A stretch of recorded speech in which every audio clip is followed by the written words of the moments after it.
Seorang preman sekolah menuangkan minuman ke piring siswi, namun gadis itu tak berani melawan dan hanya diam. Kemudian ia menyiramkan makanan itu ke tubuhnya. Seorang siswa gendut yang dikenal pengecut mencoba menghentikan mereka, namun dia malah diejek. Saat preman itu hendak menghajarnya, guru datang dan menghentikan keributan. Tak ada satupun yang menyadari. Sejak hari itu siswa gendut tersebut bukan lagi orang yang sama. Di dalam tubuhnya kini bersemayam jiwa seorang pria dewasa. Bos geng terbesar di Busan, yang terbiasa hidup dengan kekerasan, dan tak pernah memberi ampun pada siapapun yang menantangnya. Semua bermula ketika bos itu sedang menelepon di pinggir jalan. Sementara di atas gedung, siswa gendut dan si gadis sedang dibuli. Sepatu gadis digantung di antena, dan siswa gendut itu dipaksa mengambilnya. Ia terpeleset jatuh, dan tepat menimpa bos gangster. Si bos terbangun di rumah sakit dan bingung saat perawat memanggilnya bocah. Ia menatap cermin dan terkejut.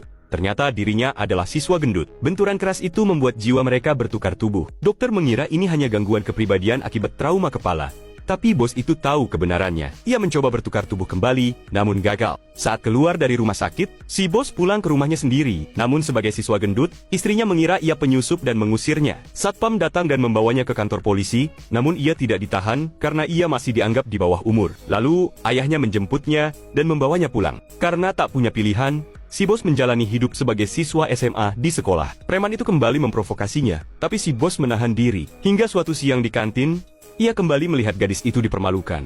Dan seperti itulah awal mula kejadian. Malamnya, si bos menemui anak buahnya, namun ia tak mengenalinya, dan malah mengancam. Setelah dihajar dan mendengar rahasia lama, ia pun percaya. Sebelum pergi, si bos meminta tubuh aslinya dijaga baik-baik. Sepulang sekolah, si bos melihat boneka si gadis terjatuh. Ia mengejarnya untuk mengembalikan, namun tak sengaja bertemu ibu si gadis. Seketika si bos terdiam. Ternyata wanita itu adalah cinta pertamanya yang ia tinggalkan belasan tahun lalu demi mengejar kekuasaan. Kecurigaan pun muncul. Si bos menyuruh anak buahnya mengambil rambut dari tubuh aslinya dan sang gadis untuk tes DNA, dan hasilnya mengejutkan. Ternyata gadis itu adalah anak kandungnya.